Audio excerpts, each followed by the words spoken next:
Welcome everyone to tonight's lecture series. I'm very excited to announce tonight's speaker, Abigail Calder. So she's doing a PhD at the Molecular Psychiatry Lab in Fribourg together with Professor Gregor Hasler, and she's getting closer to the end of that. And her main focus in her PhD, or her two main focuses, are neuroplasticity and adverse effects / side effects, which is what she's going to talk about tonight. Besides that, she's also coordinating the research team of ALPS, the ALPS Foundation. And she's already quite a renowned researcher in the field of psychedelics. She's already presented her work at quite a few international conferences, such as ICPR or the ALPS conference, and worked together with people like Rick Strassman, the psychedelic legend. For those of you who don't know him, many people refer to him as having started the psychedelic renaissance when he did the first human research after 20 years with DMT in 1991, if I remember correctly. So yeah, she has worked with him. And today she's going to talk about adverse effects with psychedelics. And I just wanted to quickly say a few words about that because I think it's a really important topic. And especially here, it's really important because, well, in the field of psychedelic research, obviously, there's lots of people who are really enthusiastic about these substances, me included.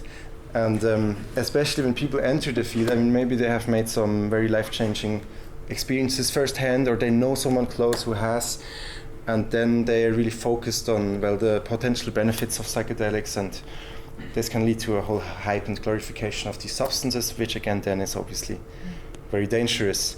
And especially in the context of students, which obviously are all more or less new to this field, this is a really important talk to talk about, so to widen our perspectives. And also because one of the foundations of PROBE is education and the other one is harm reduction. This is, well,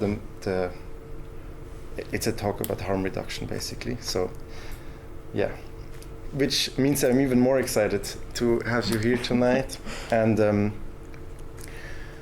Abigail developed the SPSI, the Swiss Psychedelic Side Effects Inventory, which is a really cool questionnaire to measure side effects, and she validated it as well. And we talked about doing this talk last semester already, but we decided against it because Abigail proposed that this semester she might have some new data, which would make it even better, and now she's going to present some new data, so that's really cool. Yeah, I think that's about it, what I was going to say. That was lovely. One more thing. So it's probably the last talk at Probe that I'm hosting, so excuse me if I'm talking too much. But so besides being a great speaker and researcher, we've been working together in many occasions now for a few years, and she's also an amazing human being and a friend. So give a warm welcome to Abigail Calder.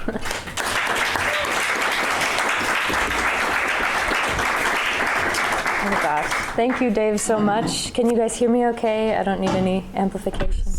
It's a real pleasure to come and talk to you guys about adverse effects. Like Dave said, he did ask me to come last semester, and I said no because I felt like I didn't have enough data. And then he asked me again this semester, and I still actually didn't have enough data, but I said yes anyway. And by now, I collected enough data to show you some preliminary results from a new study that we did in Fribourg. And so this is a really important topic, especially in Switzerland, and I find it also difficult. It's a bit more difficult to talk about than something like neuroplasticity, because I feel like it's easy to be afraid of being misunderstood in one way or another, and sometimes there are a lot of high emotions around the topic and a lot of open questions, and also a history of misinformation about adverse effects of psychedelics. So I'm going to try and do it justice. And the goal I picked out for today for you guys is I want to just offer you basically a fact-based overview of adverse effects that can happen after psychedelic experiences. Today I'm going to mainly talk about ones that occur after and not so much during, because I think that's a whole different talk. And I also want to touch on how to maybe offer some even small help to people who do encounter those kinds of adverse effects in the weeks or even months after a trip. And I'm also happy to have a discussion at the end because I think that's an important part of this. So first, we need to define what is an adverse effect. And to be honest, here I'm already in trouble because this is a bit of a tricky question. So for example, in normal drug studies, you might say that vomiting is an adverse effect. Raise your hand if you enjoy vomiting, generally speaking. Nobody? Right. Adverse effect. In psychedelic experiences, particularly with ayahuasca, sometimes vomiting is seen as a good thing. So is it an adverse effect or not? This is a big discussion, but for today, this is how I'm going to define it. An adverse effect is a symptom that appears related to the use of a psychedelic drug and that negatively impacts someone. So I'm putting a judgment on it. I'm only talking about things that people feel have a negative impact on them. Note that positive impact may or may not also be present at the same time. And I think it's also important for me to share a bit my motivation of why I decided to study adverse effects. So it's actually quite simple. Answer number one is to better prevent them, to learn more about them and what causes them and how we can minimize the risk. Part of that is also improving the quality of information about adverse effects. It has not always been great in the history of our society. This helps with harm reduction and informed consent as well in studies and in therapy. You probably know that in Switzerland we are in a very privileged position when it comes to psychedelics. So here it's one of the very few countries in the world where some psychedelic therapy is legal with certain permits. There are a few hundred treatments a year with psilocybin, LSD, or MDMA. And it's also relatively easy to do research. And research was how I got into this topic about 4 or 5 years ago at the start of my PhD, because we were planning on doing a study with LSD in healthy people. And before you give people LSD, you have to kind of explain what to expect, and they have to consent to it. And that includes explaining adverse effects. And I felt a little bit unsatisfied with the level of information I was able to give people, honestly, at the beginning of these studies. Because someone might ask a question like, how likely is it that I'm going to have a bad trip? Or how likely is it that I'm going to have a perceptual symptoms that last for a few days after the trip, or maybe some anxiety after the trip? And I wasn't really able to give them a clear enough answer. I think the standard answer is those things are pretty rare in controlled studies, and we do a lot to minimize them, and essentially don't worry about it. But that kind of wasn't good enough. I'm a scientist, I wanted numbers, and I didn't have them, so I didn't feel quite safe. And so we set out to basically measure that. And because there was no scale for measuring psychedelic side effects, we made our own, and all of this data is kind of based on that. So that's where my motivation came from. Basically, I wanted to give study participants better information, and I felt like the information we had was also not quite good enough yet. So before I really get to the meat of this, I think it's nice to set a frame for conversations around adverse effects. And very often when you start talking about this stuff, whether with people who are already knowing about psychedelics or with people who don't know much about them, the question that naturally comes up is, are psychedelics safe? That's kind of part of what this is about. Are psychedelics safe? And I wanted to frame the potential answer to that question before getting into the data. So some of you may know what's happening 2 days from now. It's something's birthday. 2 days from now is, I think, the 82nd birthday of the discovery of LSD. It's 82nd, right? So for those who don't know, that was the 82nd anniversary of the day when Albert Hofmann first took LSD and biked home while under the influence of 250 micrograms, which is a relatively strong dose. And I just mentioned this question, are psychedelics safe? You see this blotter art of Albert Hofmann. Does he look happy? Kind of happy? I was looking for something to put on this slide, like art about Bicycle Day. Every single thing I found, Hofmann looks very happy. So here he's, peacefully trotting along. There's some where he's grabbing butterflies that look psychedelic, always smiling. But as he wrote about in his book, this was not a particularly happy bike ride for him. He was quite scared, actually. This is how he describes the first few hours of his LSD trip. He said, "I was seized by the dreadful fear of going insane. My body seemed to be without sensation, lifeless, strange. Was I dying?" He later describes feeling possessed by a demon and grieving that he thought he would not be able to say goodbye to his wife and children because he thought he was dying. He called the doctor in a panic. The doctor gave him some milk versus LSD. LSD wins. Later, it got better, and he actually even managed to enjoy himself. But if I come back to this question of, are psychedelics safe? Are they inherently safe? I would suggest that if something is inherently safe, coming into contact with it accidentally should not scare the hell out of you. Like a bunny is absolutely safe. An apple is safe. LSD is not safe in that way, not exactly, but we can make it safe. And for this reason, I really like the analogy with things like alpinism or climbing, maybe skiing. Those are also not inherently safe. You know, if you go rock climbing, you have no idea what you're doing, never been before, something bad might happen. But it can be made very safe if you know what you're doing, if you bring the right tools, maybe if you go with an experienced person the first couple of times. And so when we're talking about adverse effects, that's what I think we're dealing with here. These are not substances that are inherently harmless, because they're also very powerful, but they can be made very safe if you know how to work with them. And so it's important to just keep in mind that adverse effects, they vary a lot in their severity and in how they impact people. So for example, some of you may have heard of psychedelic flashbacks, you know, visual effects usually that appear for days or weeks after a trip. Some people find these quite frightening and don't like them. Some people view them as free trips. Those are not the same. They shouldn't be treated the same. They also, of course, strongly depend on the dose, the individual taking them, and I think most importantly, their environment.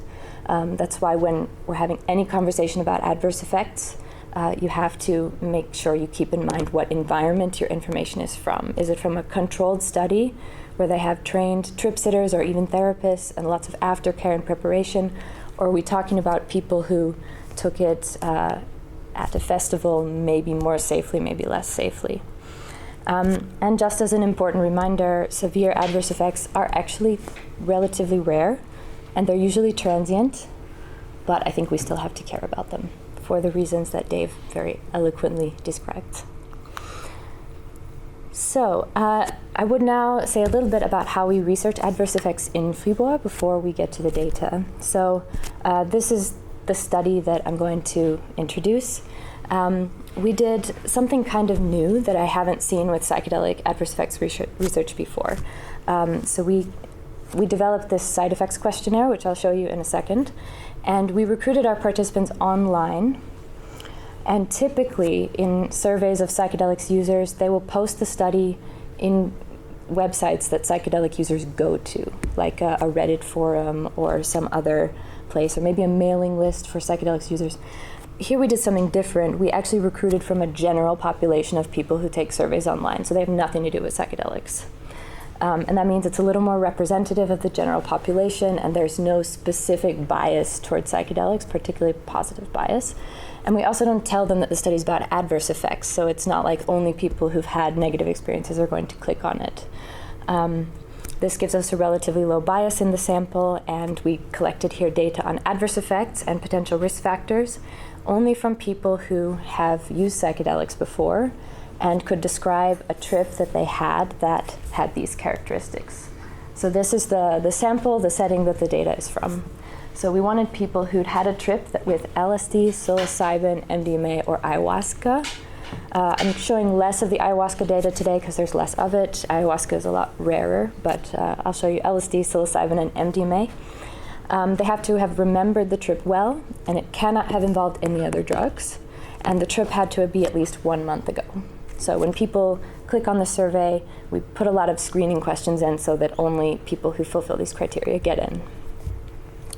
And here is the measure of adverse effects we use. So I mentioned before that when I started my PhD, I wasn't really happy with how we were measuring adverse effects in psychedelic research. People were using kind of general adverse effect scales that had a lot of irrelevant stuff on there, like stuff like swollen earlobes or something like that. It was kind of crazy. And so we developed our own scale using a process that we describe in the paper and that I won't bore you with. But we boiled the side effects down to 32 potential side effects from psychedelics, focus on the ones that are the most common or the most worrisome. So like really common things like headache is on there, but also rare things that people worry about, like psychosis is on there. And what I really am proud of about this scale is that it's not just a list of side effects. So here we have the first 6 out of 32. We asked people whether they had it in the trip that they're thinking about, but then we don't stop there. We asked them how severe it was, mild, moderate, or severe, and people have instructions for how to rate those. And then we asked them, was the impact of the side effect on you, all in all, adverse or negative, beneficial or positive or neutral? And I think this is something that had really been missing from adverse effects research in psychedelics before, because you can imagine how some people might, for example, have a challenging psychedelic experience, and then in the week after, as they're trying to integrate it and understand it, they might feel some confusion and anxiety. Confusion, anxiety normally is an adverse effect. You normally don't like it or don't want it, but sometimes the outcome of that is positive. And so that's why we asked this question. Overall, what was the impact? We also asked people to rate the likelihood that their symptom was related to psychedelics, because sometimes it's unclear, and especially in clinical trials. You can also use this scale, and that's an important thing to have on there. And then they tell us how long it lasted and whether it's still ongoing or stopped. I'm not going to show you all of this today, because that would be a lot of data. I would talk for 3 hours. So I decided for today to focus only on certain adverse effects. So I'm just going to show you the ones that were possibly related to the psychedelic drug, so the ones people thought could be related. The ones that had a negative impact. There were some positive ones, but I guess we could talk about those another time. So these are just the bad ones. And I'm actually going to focus on the ones that were present after the trip. So we're not talking about bad trips here or the acute effects. These are the ones that were present in the week after or potentially even longer. And so here's just an example graph. This shows the number of people, or the percentage of participants over time after they took psilocybin. So these are people who took psilocybin who reported feeling anxious, fearful, or panicked. And the first bar is during the acute experience. So 23%, 24% during the trip felt some level of at least mild anxiety. And here's what mild, moderate, and severe means. So mild means it was there, but it didn't bother you. Moderate means it bothered you as you went about your day or your trip, depending on the time frame. And severe means it was so bothersome that you couldn't behave as usual. And so I think this kind of checks out just intuitively. About 24% of people would have at least mild anxiety during a trip, and maybe 8% it got severe. And then what I'm going to talk a lot more about today is these symptoms that are present a week after the trip, and then here more than a week after, and here more than a month after. Okay. Yeah, so let's get to the data. I first am going to talk about the week after the psychedelic trip. So that means everything that was happening 1 to 7 days after the experience. So this was just the characteristics of the sample that we got, just so you can put it into context. These people were relatively young. They were about 30 years old on average, although we had a nice range. And what I quite like about the study design is people had to be 18 to do the survey, but this is their age at the time of the trip. So they could report on a trip that happened when they were 14, 15, 16. And young age actually seems to be a bit of a risk factor for some of these negative effects, so I thought it was really nice to be able to interview these people about something that happened when they were that young. The sample skewed a bit male, and it was mostly people from the US, the UK, and funnily enough, South Africa, but we had 45 countries in the survey, so it was a nice spread.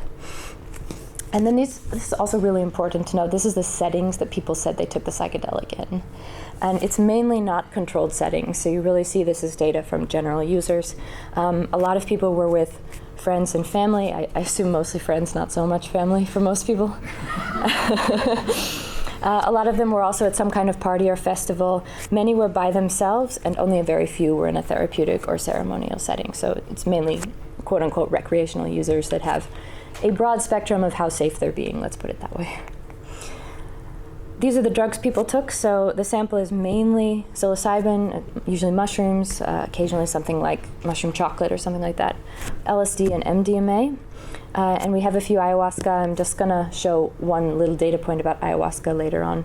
I'm mainly focused on the 3 drugs that are being used in Switzerland in therapy. So psilocybin, LSD, and MDMA. And then we had them report as best as possible the doses that they took. So this is also important to see, if people are having a lot of adverse effects or taking extremely high doses or something like that. And just all in all, the doses that people are taking seem to be pretty average in this survey. So about 3 grams of dried mushrooms, 120 micrograms of LSD, 125 milligrams of MDMA, and 2.5 cups of ayahuasca. And because the dose statements are often, there's a lot of variance or people don't really know how much they took, we also asked them to rate the intensity of the trip just so we could see, basically, are they tripping? Were they tripping? And they were. We also asked them how positive or negative was the trip overall. Again, this also just helps us put the adverse effects data into context. And here we see most people said that they had positive trips. So here we had a scale from -10 being super negative to 10 being super positive. Most people were on the positive side, but good for our data, bad for them. We had enough people who had relatively negative trips too. Maybe 25% of them said it was overall at least a little bit more negative than positive. And here what we also added was something called the Challenging Experience Questionnaire, which doesn't exactly measure negative or bad trips, but it measures difficult feelings like isolation, grief, loneliness, and anxiety, paranoia, fear of dying that are related to challenging experiences, let's say. And here we saw most people were not having particularly challenging experiences, but there was enough of a distribution that we had some people who also struggled with the experience. Then, finally, before I get to the bad stuff, we asked people, how did the trip affect your well-being long term? And important to note here, the average time since the trip people were describing was 7 years. So for some people, it had been quite a while ago. And overall, people said that it had a slight positive impact on their well-being, but there was a pretty big variance. So at least 2/3 of people were in the positive category. A lot of people put 0. They said it didn't really have a long-term effect. And then some people said it had overall a negative effect. Now for the good stuff or the bad stuff, depending on how you feel. So I'm going to start with mood and somatic symptoms, and I'm about to hit you with a lot of graphs. Don't feel like you have to read every bar or understand every bar. I'm going to make some summaries, and I can also send around the slides if you want to look at it in more detail. I'm going to start with MDMA, and this is MDMA symptoms in the week after, remember? So maybe think about what you might know or expect. I'll start with mood and somatic symptoms, so you don't have to look at all of them at once. This is not all 32. It's mood symptoms and physical or somatic symptoms. So here you can kind of see what the most frequent symptoms were and how frequent they were. About 18% reported feeling kind of depressed, and another 18% reported feeling kind of anxious the week after, and there was overlap too. It was some of the same people. And yeah, these were the main mood symptoms, and usually it was not too severe, but we had a good chunk of people who said it impaired them as they went about their day. Then on the somatic side there you see, 1 in 4 felt tired. To be honest, I'm surprised it wasn't more. But these are the people who said they felt tired and it had a negative impact on their life. There were quite a few more who said they felt tired and overall there was no impact. About 24% also reported headaches, and sleep difficulties were pretty common too. So I don't know what this looks like to you, but to me, I'm pretty sure what we're looking at is the so-called MDMA come down, which is not news. There's some debate in the literature about whether it really exists with pure MDMA in a controlled setting. I think it probably does exist, but not for everyone. And you kind of see that here too. Supposedly these people were not taking any other drugs. To be honest, I don't believe all of them. I think some of them probably maybe smoked a joint on the come down or something like that. But it's relatively clean. And it looks like maybe about 1 in 4, 1 in 3, if you put it all together, have some kind of come down symptoms, which kind of checks out.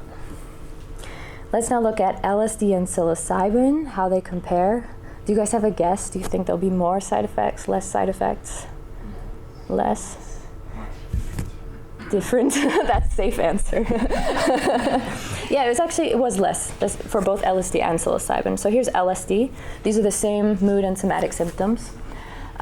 And a pattern you'll see, not just with mood symptoms, but with all of them, is that for any time point after the experience, with most of the drugs, anxiety ranks at number 1, or it's one of the most common. If it's not number 1, it's almost always in the top 3, and we'll talk about why.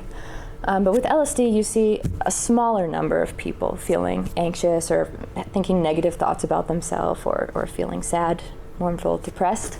Again, it's usually not severe, usually not impairing them as they go about their day, but there's still a minority who said that they felt impaired in some way.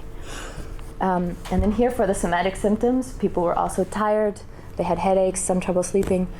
We also see this in the studies with healthy people, to be honest. A lot of people don't necessarily get a huge afterglow from LSD, but rather feel tired. I would say just anecdotally, more people feel tired than have a strong afterglow.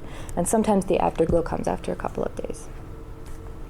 For psilocybin, it looks very similar, maybe slightly less side effects than LSD, which is interesting, but the pattern is about the same. So here at the top we have anxiety, and then people are tired and headaches and have sleep difficulties, and a few other isolated symptoms.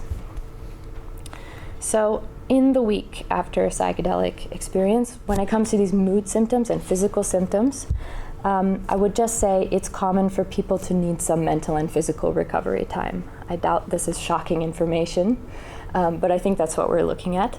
Most of the complaints that people had were mild or moderate. It was typically not impairing people in their day-to-day life, but there were some exceptions. MDMA of all these seemed to cause the worst symptoms, and we think that may be related to these effects on monoamine depletion and the so-called come down. And just there's not a lot of data on the come down in subjects who don't have PTSD, which is kind of shocking. I found this out recently in controlled studies. So at most, people have given MDMA and measured side effects for up to 24 hours after giving it, but after that, there's no data from controlled studies in healthy people. And with PTSD patients, sometimes there's a confounder, because if they go through an MDMA session that's therapeutic that helps them feel better, and then they also have a bit of a come down, on balance, they can still feel better, and so it's not as obvious that there's this come down effect. So the jury is still out about how real the so-called come down is, but we hope to collect better data on that in the near future as well. So overall, the most common symptoms across drugs were fatigue, headaches, and sleep problems. Most common mood symptoms were anxiety, negative thoughts, and depression, depressed mood. So those were 2 symptom categories, somatic and mood, and I have 2 more that were less common. So the first is these perceptual symptoms and also cognitive symptoms. I just put them together, not because they really belong together, but because otherwise it was too many slides. So perceptual symptoms would be things like mild flashbacks or little visual effects in the days after an experience, or also any changes in hearing. And cognitive symptoms are things like memory issues or feeling like you have trouble concentrating. And what we saw was the cognitive symptoms are a little more common, and they probably also relate a bit to somebody feeling tired or just having to recover from the experience. Could also sometimes relate to integration challenges. If someone says they're feeling confused and disoriented, sometimes this is related to feeling confused about the meaning of the trip. And the perceptual symptoms you see here for LSD, psychedelic flashbacks, about 3.5% of people said they had them the week after. And hearing changes and vision changes are less common. With psilocybin, it was actually less, so 1% in the week after. It's funny, this is actually a bit less than you see in controlled studies, which might have to do with the fact that in controlled studies we typically ask people within a week or two after the experience. Here they were trying to remember an experience that sometimes was a long time ago. But it's not a lot, and it's typically not severe. Like with LSD, no severe flashbacks, psilocybin almost none, so people are not feeling impaired by them. And if you look at the data for side effects people thought were positive, there's also quite a few who seem to be enjoying them. MDMA, again, is just a little harder on the body or here the cognition. So that was associated with more difficulty concentrating or confusion, feeling disoriented. Funnily enough, a couple of people also reported visual type flashbacks. And MDMA, especially in high doses, can sometimes give visual effects, and it's not unthinkable that they might last for a day or two. So in summary here, confusion, concentration problems are the most common, and flashbacks and perceptual changes were only about 3% of people, which is a bit lower than in controlled settings, and basically as we would expect. Okay, then the last category, 1 week. So this is a bit of a weird one. I might have to do a bit of explaining. I called it dissociative and existential symptoms, etc., because there are a few things on here. One thing I would point out at first is these two, derealization and depersonalization. Does anybody know what those are? Have you heard those before? Yeah, okay, good. So these, there are some other studies that have been done that I also briefly show in a while that looked at only people who had some kind of lasting negative effects after psychedelics. And there they found that these dissociative symptoms, derealization, depersonalization, were some of the most common. So derealization is the feeling that the world does not seem real, or that you're detached from the world. It might feel like you're in a dream or even in a simulation. It can kind of manifest in different ways. But it's just this strong feeling that the world isn't really as it seems. And it's not usually delusional, it's not psychotic. So people know the world is real, typically. It just doesn't feel real. And it can be very disconcerting and also connected to or causing some anxiety. Depersonalization is similar but related to the self. So it's the state where you feel detached from yourself, or like your body doesn't belong to you, or even your thoughts don't belong to you. Also quite disconcerting. Question? So this is the percentage of people who had adverse effects, or is it the percentage of all? This is all of them. So all the people were just asked to remember any trip that you remember well, and we didn't mention adverse effects at all. And so they pick one and they answer a few questions about it, and then after that we start asking them about the adverse effects. So we're trying to get the risk after any given trip that this would happen. So with derealization, in the week after, it looks to be about 3%. 3% had derealization that they say bothered them, that was negative.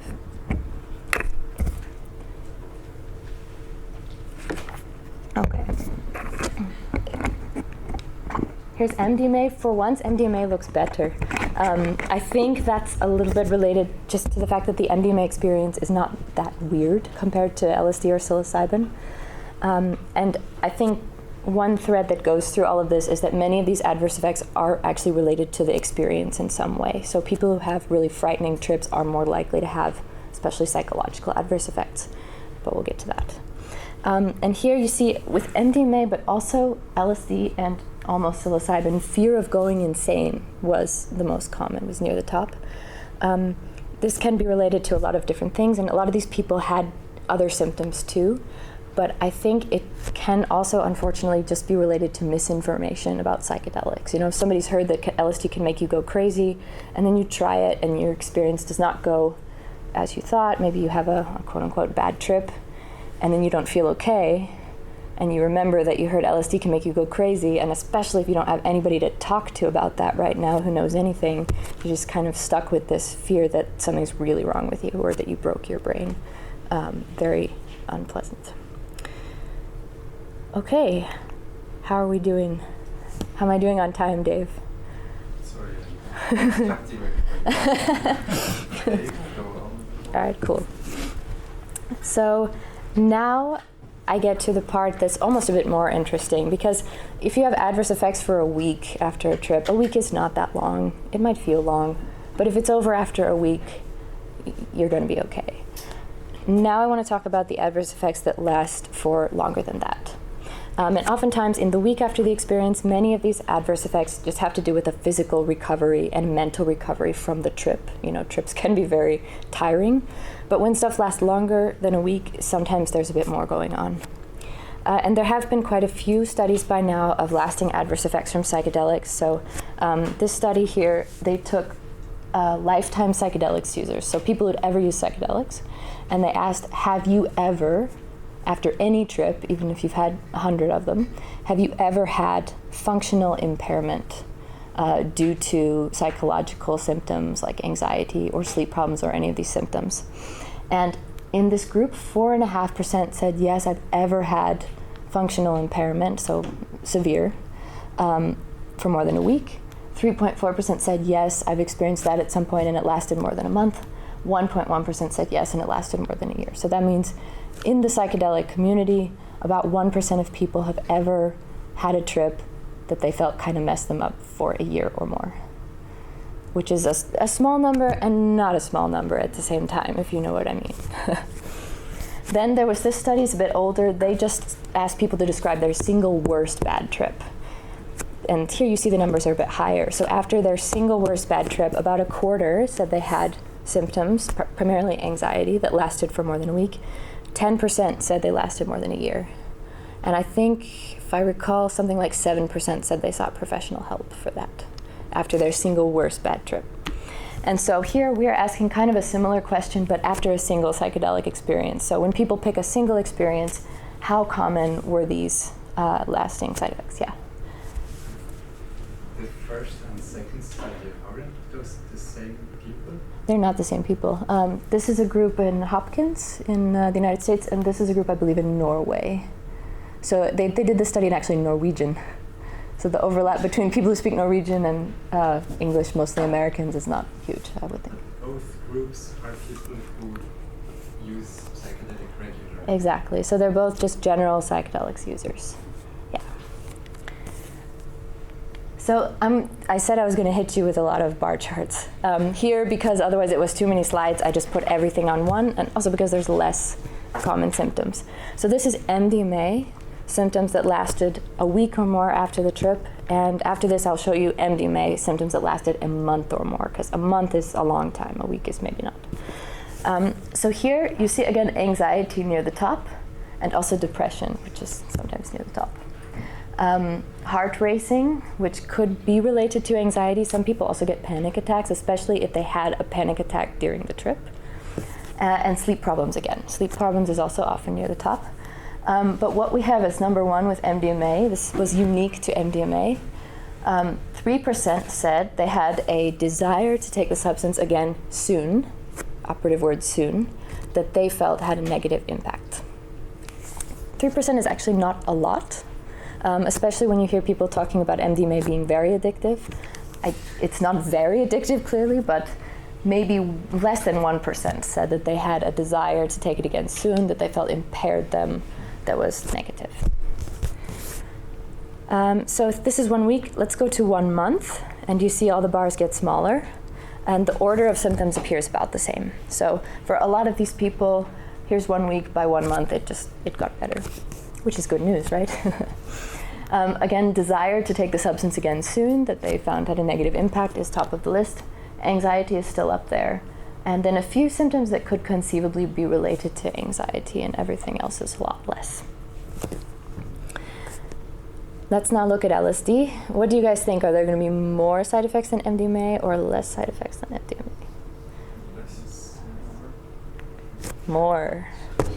More, actually.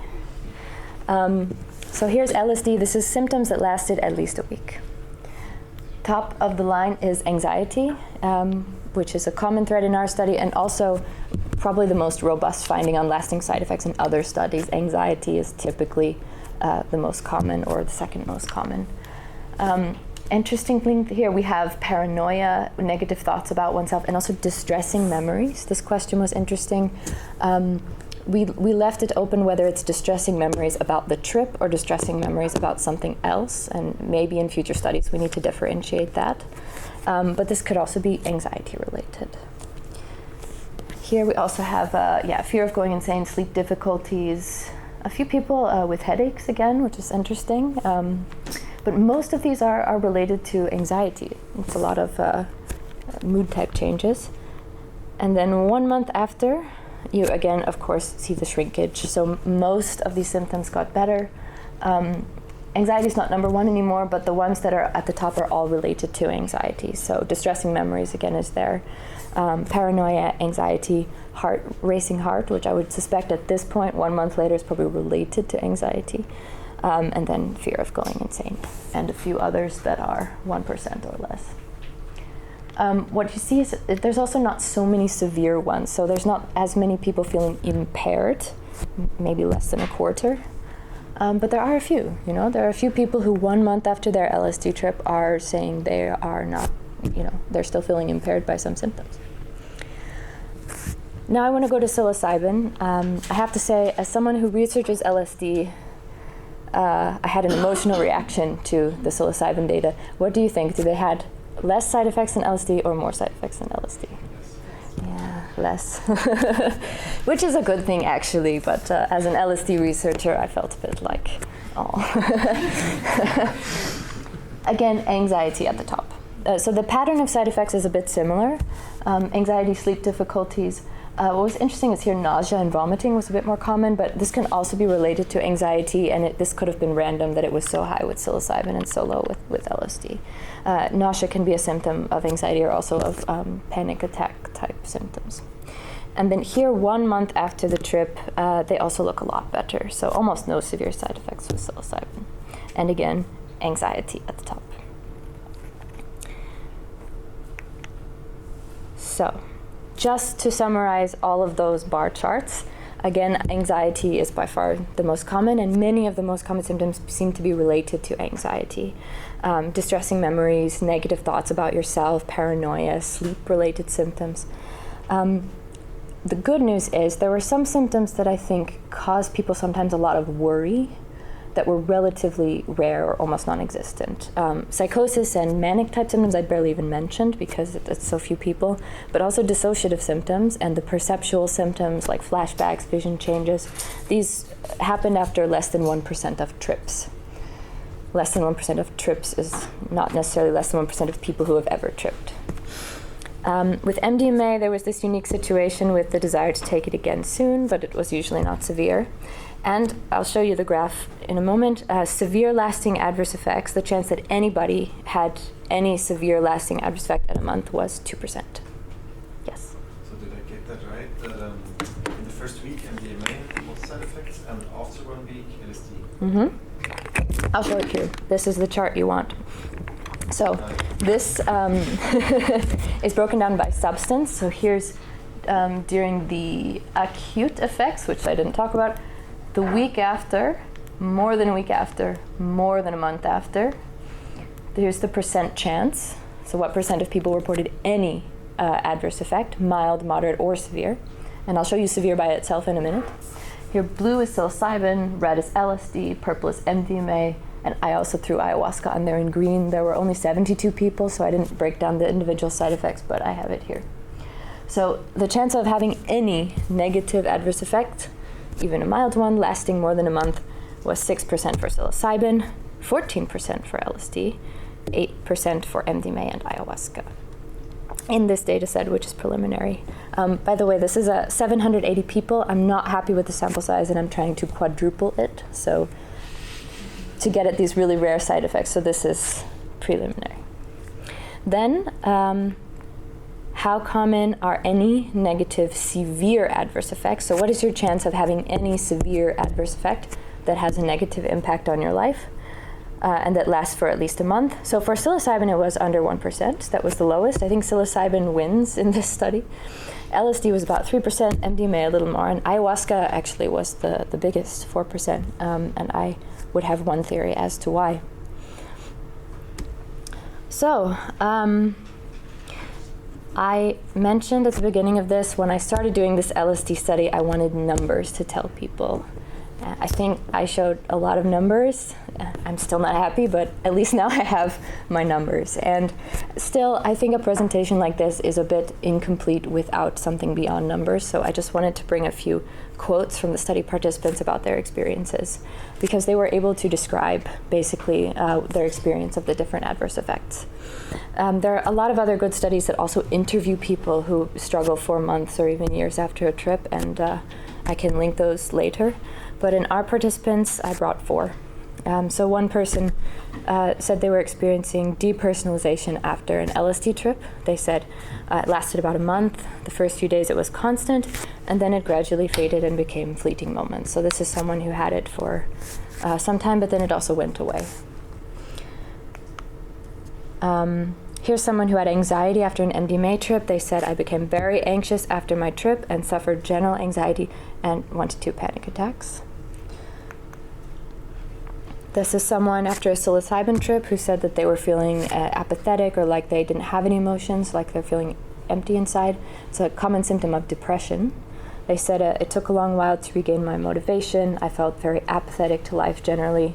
It might sound strange, this is interesting, but I considered doing another trip in an attempt to rectify this feeling. Actually, this is not that uncommon. It's not a recommendation by any means, but some people do kind of feel that another trip after enough time in a safe setting can correct what a challenging experience may have negatively altered. Again, not a recommendation, very tricky situation, but it's not the first time I've seen something like this from a study participant. And last but not least, an MDMA user who said they had flashbacks. I regretted ever taking this substance. So I have about 10 slides left, and because I don't like to just end with bad news, I feel like that's not the right strategy. So now we see there's all these chances of negative side effects. 2% of people said that they had any severe adverse effect lasting more than a month after a trip. It's a small number, but if there's a lot of people doing psychedelics, 2% is a significant portion, right? So that's not great news. So I want to now talk about the risk factors, what predisposes someone to maybe having these adverse effects, and of course, what can you do before a trip to reduce the risk? And then I also want to talk about what sorts of things help people who find themselves with some of these side effects. Some of these are kind of common sense, but of course I would be remiss to not mention them. So drug and dose. Drugs have different risk profiles, as we saw with MDMA. MDMA caused some symptoms more than others. Both the classic psychedelics seem to cause similar symptoms, but there were some hints that maybe LSD might cause more symptoms than psilocybin. Just to say, I did not do a statistical test on that, so it could also be random. But it's also not the first time I've seen in a study that when you compare LSD and psilocybin, typically they're either equally safe or psilocybin is a little more safe. And so there might be something there. Higher dose obviously means a greater risk of adverse effects. This is something that has been shown in a lot of studies. And of course, because we have recreational users, I'm not going to assume they all knew exactly what they were taking and how much, and the unknown drug and dose is a huge risk factor here as well. So that said, because the dose is such a risk factor, you may have heard this advice, start low and go slow. This applies to, frankly, any context of people in recreational users, but also in psychedelic therapy. You don't start people off, generally speaking, on 200 micrograms of LSD. It's just not necessary. You start with maximum 100 and see how they tolerate it and go from there. Then I think maybe the number one risk factor is, in fact, just difficult, frightening, maybe extremely frightening psychedelic experiences. So in studies in the past of people who have had lasting adverse effects, a great majority of them, so 74% in this one study, follow very difficult or extremely difficult experiences. So that's just more evidence that we're typically not dealing with anything like drug toxicity here. If somebody is having symptoms a week after an LSD trip or a month after an LSD trip, they're typically psychological, and they're typically following a bad trip or a frightening trip. So it seems to matter. This is data from our study with the challenging experiences questionnaire, which I mentioned we gave people. So again, it measures things like fear, paranoia, grief, things like that, difficult emotions. Here in blue, you see the percentage of people who had each of the scores in the general, like in the whole study population. On the left side is less, and on the red is more. And in red, you see the people who had any severe adverse effect that lasted at least a week. So they had more challenging experiences. Like here, we just see this again. But just to have the full picture, it's also true in previous studies that a majority of people also report benefiting from challenging experiences in some way. It's probably some of these same people. And often, a negative symptom that had a negative impact and some kind of positive long-term growth can exist at the same time. Or maybe it's negative first and then it's not. So it can be quite complicated. And I think I'm kind of dancing around the word, but I'm going to use it. And a colleague of mine, Vincent Deal, together with Gregor Hassler, our boss, we recently wrote a book chapter on this for a book on psychedelic harm reduction. It should actually be out any day now. And that's that some of these experiences, at least the worst of these experiences, might be traumatic psychedelic experiences. So what the people could be experiencing is essentially a psychological trauma. Perhaps like another trauma, perhaps not. But this is my hypothesis. When you see people have an extremely frightening experience, maybe one in which they feel like they're completely losing their mind forever, maybe even dying, like Albert Hofmann, and then after that you see symptoms that have a known relationship to traumatic stress. Things like anxiety, flashback memories of the experience, which is not the same as psychedelic flashbacks. It's very unfortunate that those two words are the same. But some people report also that they have these intrusive memories of the trip, which is not a psychedelic flashback. It looks a bit more like a traumatic flashback. People also report symptoms of hyperarousal, which is also quite typical in trauma symptoms, anxiety, being startleable, not being able to sleep, hypervigilance, so feeling like you're on edge all the time, many different negative changes in mood and cognition, including anxiety, but also depression, feelings of guilt, feeling lonely, isolated, and then particularly in severe cases, the dissociative symptoms. So derealization, depersonalization, stuff like that. In any other context, they have a known relationship to traumatic stress. But I will say it again, even if you talk about normal traumatic stressors, not psychedelic, most adults who experience a single traumatic stressor never develop PTSD. Most of them recover, and most people who have a frightening trip won't either. I say this because I don't want anyone who hears this to, a month from now, have a frightening trip and then think, oh God, I remember that talk. I'm probably going to be completely traumatized. This can sometimes be a bit of a self-fulfilling prophecy. If you get anxious about going crazy, you kind of make yourself crazy. Most people do recover from traumatic events and from bad trips.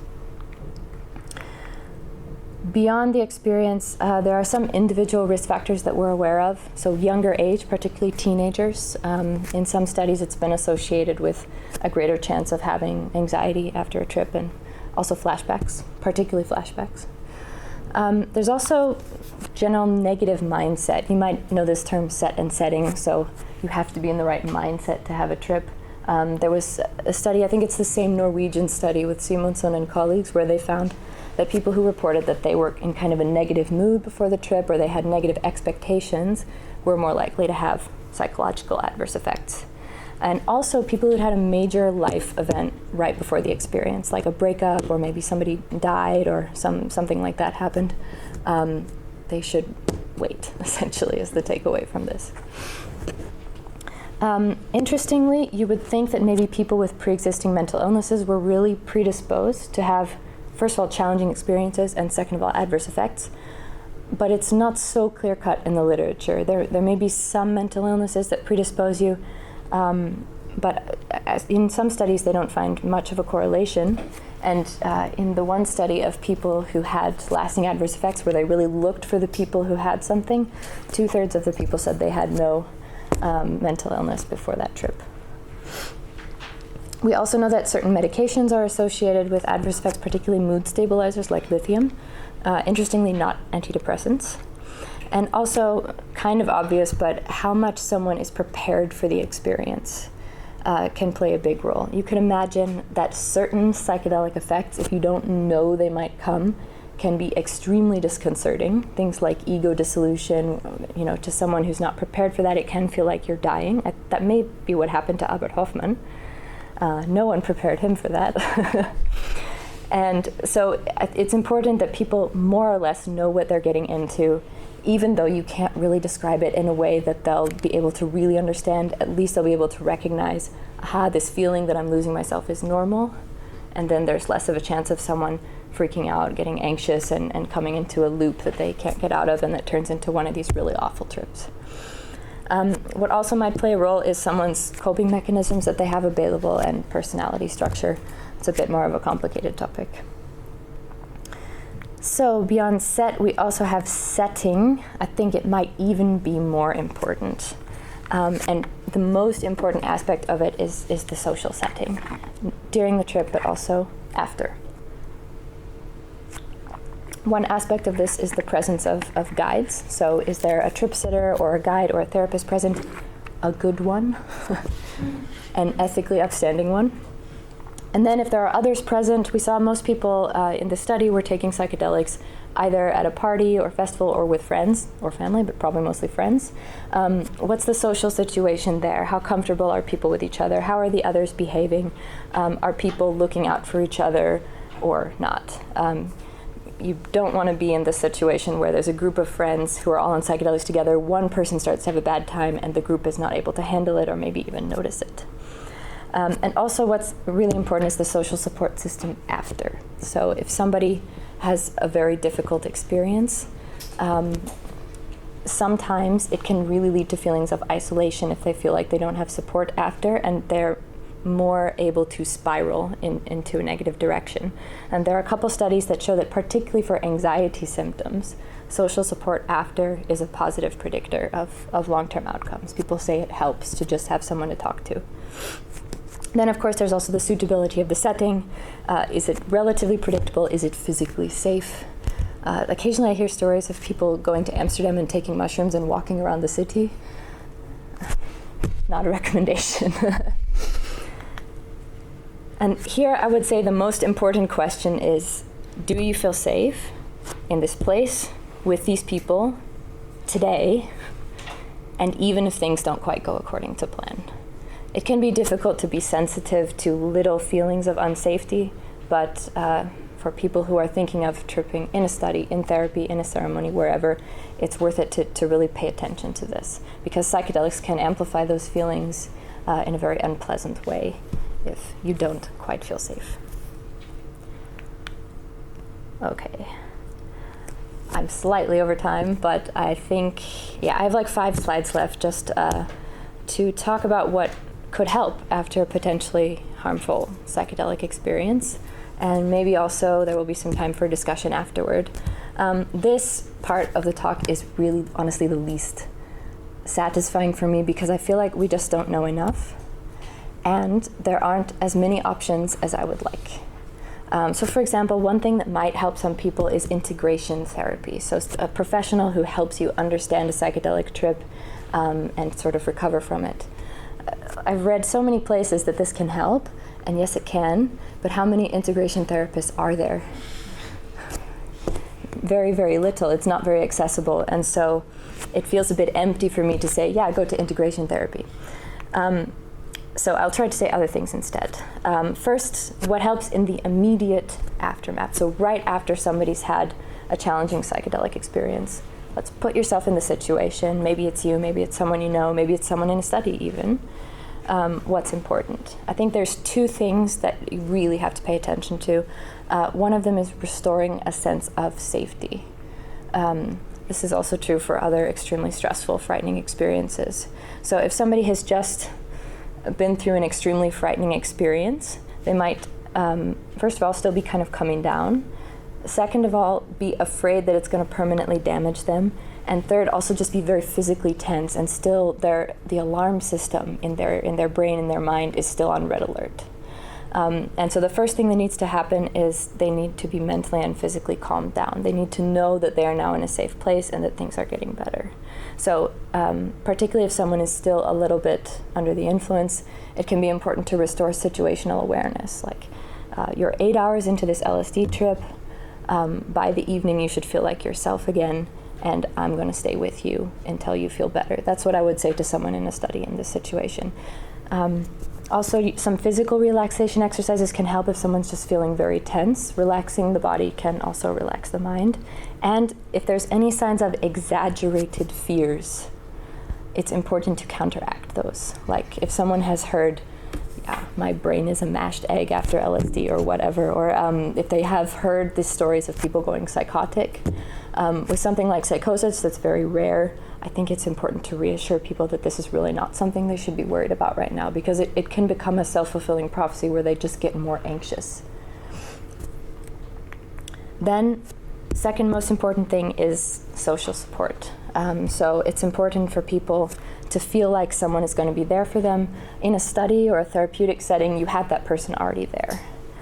Like I mentioned, it's important to say, I'm going to stay with you until you feel better, because people will often feel like they're a burden if they're coming out of an experience like that, and they'll feel like, I'm a burden to you, you shouldn't have to stay with me, I don't want to put this on you. And then they're also kind of not feeling safe, no? So reassuring them that somebody is going to be there and meaning it, if you can be really important to help somebody calm down and feel supported. Of course, the support you give somebody works best when it matches what they feel they need. And here, it's also important to not do too much or overreact. Often just presence and empathetic listening and meeting them where they are is enough. And it's particularly important to not force them to talk about their experience before they're ready or overreact. Blame the victim if they did something stupid. Like, for example, if you're working in the harm reduction tent at a festival and someone tells you they took the LSD they found on the ground, maybe not the moment to have a discussion about that. And then learning can come later, no? Not yet. Everything is a dynamic process, and right now you're in the part of the process where they just need someone to listen. And also, really important, don't push people to find a positive side right away. Most people, after a really awful experience, particularly psychedelic experience, will eventually feel motivated to try and get something out of it, I think if only to make the suffering worthwhile in retrospect. But if you push for that right away, if someone's just had an awful trip and they're saying, that was so terrible, I feel awful, I wish I'd never done it, and you say, well, but what did you learn though?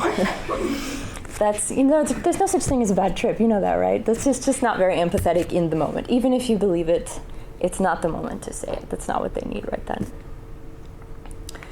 So, important to note, most people who have symptoms, mainly psychological, at 1 week after a trip will recover completely within a year. So you can also tell people this right in the aftermath of an experience. And there was a study recently that came out last year where they just asked people who had negative after effects after a trip what helped. And one of the most helpful things people said was educating themselves, self-education about psychedelics, which kind of suggests to me that they took psychedelics in a situation in which they didn't know very much and are now needing to correct that in retrospect. Some people also said therapy was actually helpful, and again, peer support that matches their needs. But it did depend a bit on the symptom. Like, for example, people with sleep problems seemed to benefit more from exercise, but exercise didn't help any of the other symptoms that they analyzed. And peer support was particularly helpful for anxiety, which I thought was interesting. Peer support can also mean psychedelic integration groups, or just groups where you meet up and chat. So I wanted to mention that because I know you guys do one, and I feel like that's part of the safety net, even if it's sometimes something that feels like it's only a few people. Thank you for that. Okay, almost last slide. So you probably also know the term psychedelic integration, and I have to say, as a scientist, there's not a lot of research on whether it's really effective in helping people who have symptoms where it's not that it's not effective, just nobody has really organized research on it yet. And so this describes various techniques for processing the experience and maybe integrating some lessons from it into your life, maybe making some meaning out of it. And the theory is that as you understand what happened and learn something, that the symptoms will go away. So understanding is the treatment. It may be effective for some people some of the time, and there's a great book about it that I would recommend called Psychedelic Integration by Mark Aishala. And the last thing I would mention before I stop talking is that there is there's an interesting focus here on meaning making, particularly after challenging experiences. I find that interesting because I think again of the relationship between really frightening psychedelic experiences and other types of traumatic stressors, particularly things like natural disasters or accidents that didn't involve interpersonal malice or someone attacking you, because those are a bit different. But when you ask people how they recover from something like a hurricane destroying their house, they say a lot of similar things to what people say when they're describing recovering from a challenging experience. They somehow take this experience and alchemize it into something positive. Maybe they learned that they were stronger than they knew, or found new relationships with friends and family. You hear a lot of the same things. And psychedelics also tend to enhance people's sense of meaning. And so I think it's interesting that there's this focus on meaning making, and if people choose it for themselves, I think this can be a very effective way to help somebody find their way back from some of these adverse effects, some of which may have happened after a very harrowing experience. Okay, thank you very much. I hope it wasn't too much data, and I also want to thank Dr. Hasler and everybody in this slightly outdated photo of Hasler Lab in Fribourg. And here's some citations if you want to read more.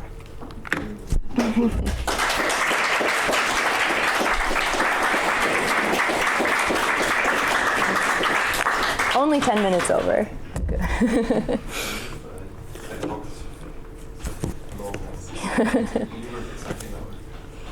Yeah, so do we have time for questions?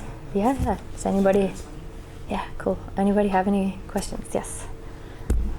On one slide it was written that 0.8% of people who use psilocybin have severe effects 1 month after. Is that per trip or per person? Per trip. Yeah. So we asked people to think of one trip. So we first asked them if they'd ever used psychedelics. We didn't mention adverse effects at all, because we didn't want to select for people who wanted to tell us about a bad experience. And then we said, please think of any trip you've had that you remember well. So that remember well, maybe people are a little more likely to remember a really bad experience. They're probably also a bit more likely to remember a really good experience, so it's unclear how that affects the statistics. But this was what we asked. Pick a trip that you remember well, and then we asked them about the drug and the dose and a few more questions, and then we asked them about adverse effects. So it's the statistic after any trip that somebody remembered well. So what we're trying to get at is the percentage after a single trip. Yes? Yeah, the slide you felt a bit bad about, the psilocybin doing better than LSD. Mm-hmm. Do you have any hypotheses how that correlates with the setting? I could imagine that mushrooms are taken more maybe in nature or something like that, in a setting that's easier to handle, and maybe LSD in festival settings. So This is a good hypothesis that we need to look into as we continue. Once we quadruple the sample. We do ask people, I didn't show it, but we asked people a few more questions about the sort of set and setting. We picked some of the most important factors that we wanted to look at, and one of them was, were you in nature? So it would be interesting to look at that, and I think that's plausible. I could also imagine it might have something to do with LSD lasting twice as long, because there's just more time for something to go wrong, or if something does go wrong, you have to deal with it for longer. And it might also have to do with a slightly different pharmacology, I could imagine. LSD has a bit of dopaminergic activity that psilocybin, as far as we know, doesn't have. So that could make a difference. It's hard to say, but those are the hypotheses, yeah. And that would probably also relate to ayahuasca use, because you mostly have that in quasi-ceremonial settings. Yeah, I showed the slide that suggested that ayahuasca, out of all four, was actually the worst long term. And I mentioned I had a theory about why. We have to look at the data more, but a lot of people who take ayahuasca are going far away to take it, especially because we had mainly Westerners filling out the surveys. And there I would suspect that maybe a certain lack of social support could be responsible for that. So they go somewhere else, they take it with a shaman, hopefully a good one, but then it's over, and maybe they don't have friends there, maybe they have to go home. Often when I hear like bad stories about ayahuasca experiences, that's the situation the person is in. They're like done with the ceremony and they don't have anybody to help them integrate it afterward. So I think that might be why. Yeah. That's really insightful talk. I was wondering if MDMA, if you think that supplementation, especially if like things that a lot of therapists already do with like magnesium, but also the parts that everybody says on the internet, like NAC. folic acid and all those things, if it could decrease the content that you've shown and by how much? I would love to know that. That would be a great study to do. There are no studies on it, I checked, except in rats. They actually did a study on MDMA in rats where they gave NAC. Yeah, I saw that. Caveat, when they do MDMA studies in rats, they give rats a lot of MDMA. They just overdose them so that they can see the brain damage. And they found that NAC, which is an antioxidant, so it protects the brain against reactive oxygen species that could be generated by MDMA's activity.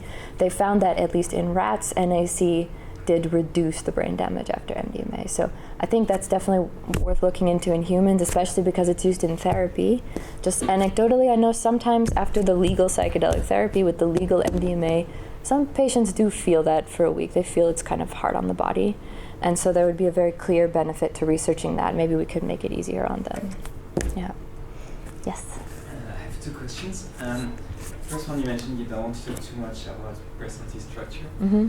But I was wondering, where does the idea that if you have somebody in your family who might have schizophrenia, you shouldn't take any psychedelics? Mm-hmm. My first question. The second question, you mentioned that your sample is representative, but I thought by definition, people who have like a real psychosis would be like internalized and would not be able to fill your survey. Mm-hmm. Yeah, this is a good point. So the survey was, I think, representative in terms of bias for or against psychedelics. Otherwise, it's not entirely representative because the population is people who fill out surveys for money online. Also, people who fill out surveys for not very much money online. So it's going to skew people who are relatively worse off economically, and exactly, somebody who's really having any kind of psychiatric crisis or is schizophrenic, something like that, they're not going to be in there. I didn't show it, but we do have a question in the survey about, is anyone in your family diagnosed with schizophrenia and also bipolar disorder? We also asked them about themselves, but I didn't analyze it yet. And your question of where does this come from? So it comes from back in the first wave of psychedelic research in the 1960s. There were a couple of reports of LSD-induced psychosis. It's not exactly clear what happened, but it seemed like a disproportionate number of people had it in their family or were genetically predisposed. So that happened in the 60s. Fast forward to the 90s, the 2000s, and now even, when we are making studies, we have all these inclusion and exclusion criteria, and we don't really want to take any risks. So out of an abundance of caution, we've been always excluding people who have at least a first-degree family member, so mother, father, or full siblings with schizophrenia and also bipolar 1. Mainly because we don't want any trouble, but some people are questioning whether this association between psychedelics and psychosis or mania is really real. And there have been a few papers coming out recently on that have contradicting results. So one finds an association between family history and mania, but not psychosis. And then another one a year later finds an association with psychosis. And then another one I think found none. So it's still, people are researching it mainly in surveys like this one. Because you don't want to be the one to give LSD to someone whose father is schizophrenic and cause a psychotic episode. But I think slowly people are opening up to the idea that this association is worth studying. Yeah. Yes? Do you know anything about the side effects of ketamine use, like a therapeutic or recreational, and how that would compare to? Yeah, we did not include ketamine. But it's a good question. Ketamine use patterns are also quite a bit different than psychedelic use patterns typically. People would tend to take it more often than with psychedelics. And also kind of a practical reason, we made a psychedelic side effects scale. There's also a ketamine side effects tool, which is a different questionnaire. And then so if we did a study with ketamine, we'd have to use that. But there probably is, if you go on PubMed, there's probably a lot of literature on that, even if we didn't do it. Yeah. there are studies on lithium that it would increase, I think decrease neuroplasticity, but kind of protect the brain long term. And I was wondering because lithium was considered by this one study as a bad predictor for long-term adverse effects, while actually it protects the brain. So there's some contradiction there. Do you know about that? Yeah, it seems like there's some kind of unknown drug interaction, but also during the acute phase, apparently lithium might increase the risk of seizures during the psychedelic experience and also anxiety. And so that's what they found, and I forget exactly which long-term effects it was associated with, but it's this one, Simonson, I don't know if you can see, if you want to go read it. They're the ones who found the lithium association, and maybe they also go into it a bit. Yeah. Thanks, a very detailed question. Yeah. The seizures. So if you have epilepsy, then you should never ever. We do exclude people with epilepsy from studies. I can't tell you if the risk is 1% more or 3 times more. There's no data on it. I think it's another thing because a bit like the psychosis question, out of an abundance of caution, no one dares. And so we don't really have any data because we don't want to hurt anybody. But especially, well, all of those drugs could potentially lower the seizure threshold and make a seizure more likely. But we don't know how much more likely. So permanent. This I don't know. Yeah. Yeah. Mostly questions of understanding. Mm-hmm. What about, are there any physical impairments, and what do you exactly mean by functional impairment? Mm-hmm. Yeah, good question. Functional impairment means they felt that it impaired their ability to go about their day-to-day life in some way. It's kind of vague, right? But that's what it means. It doesn't mean physically they couldn't move or anything like that. It's just they were hindered in their day-to-day life. Like, for example, somebody might be more anxious after the trip, and because they're so anxious, they're more reluctant to leave the house, or they feel uncomfortable in certain situations, stuff like that. Yeah, go again. You mentioned ethically upstanding civil? Mm-hmm. What is? Yeah, someone who is basically going to be a safe person to be around is what I meant by that. Yeah. Like, for example, somebody who's very conscious of the fact that when you're trip-sitting someone, they're in a suggestible state, and everything that you say and do matters more than usual, and so they're protective, basically. Yeah. Yes? Derealization, can you please say again what you mean by that? What is derealization? Yeah, derealization is a sensation that the world is not real. Or that it might feel like you're in a dream or in a simulation, or that you're detached from the world. It's a very uncanny feeling that just the world is not real. I think it can be a bit hard to imagine, a bit like psychedelics if you've never experienced it. Some people also experience it with weed sometimes, especially in kind of an anxious state.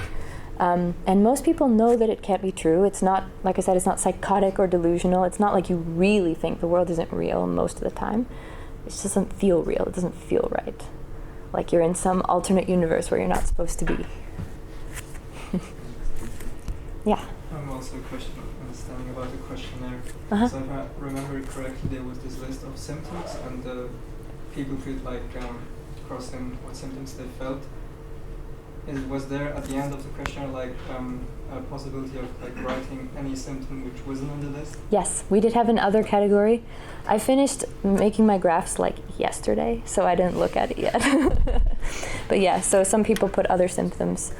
Some of the ones I've seen personally that are not on the list that are kind of rare are nosebleeds. I had one person who was a bit susceptible to nosebleeds have a nosebleed in the middle of an LSD session. I think it bothered me more than her. But some people, if they're prone to that in emotional states, and they get very emotional on LSD, it can happen. And then, let's see, I can't remember what else I've seen, but we did have another category. Yeah, it's important. If we could take one or two more questions. Mm-hmm. Yeah. Do you have a hunch about societal priming, in the sense that in the 60s, when I think I read that once all these reports came out that people start jumping out of windows, you actually had more adverse effects around 1970 or so. So post-Poland, you should maybe expect now with all these enthusiastic media reports that you'd have less adverse effects. Yeah, I think compared to that period in the 60s, there are less. I don't know, like now I feel like there's less hype than there was 5 years ago, and we have no comparison, almost no way to compare those time points. But I think if you get too much hype, you get kind of a different cluster of adverse effects maybe. So maybe it's less people worried about psychosis and stuff. But sometimes in the open comments on the surveys or in some other qualitative studies of people who experience adverse effects, if they're surrounded by people who are very positive about psychedelics and who are telling them like there's no such thing as a bad trip, that just contributes to more feeling isolated, feeling alone with what you're experiencing, which is something we put on the scale and the inventory. And in previous studies that focused on people who had lasting adverse effects, that was one of the most common symptoms, is a sense of isolation or being alienated from others. So maybe you see less of some side effects, but then maybe more of that if somebody is in a particular psychedelic bubble that doesn't really understand what they're going through or why they refuse to learn from their trip. Yeah. That sounds stupid, but if you Go take for it. psychedelics over and over again, you get immune to adverse effects. I doubt it. I was once in an integration seminar with older woman, maybe she's about 60, who was very experienced, and I remember her telling us that kind of thing can happen at any age, at any time. Even people who are very experienced sometimes get blindsided with a trip that they don't feel okay about afterward. I think people do develop skills to navigate psychedelic experiences over time. So if somebody trips a lot, they just get more experienced and so maybe less prone to panicking if something starts to go wrong. But that's not immunity, it's just experience.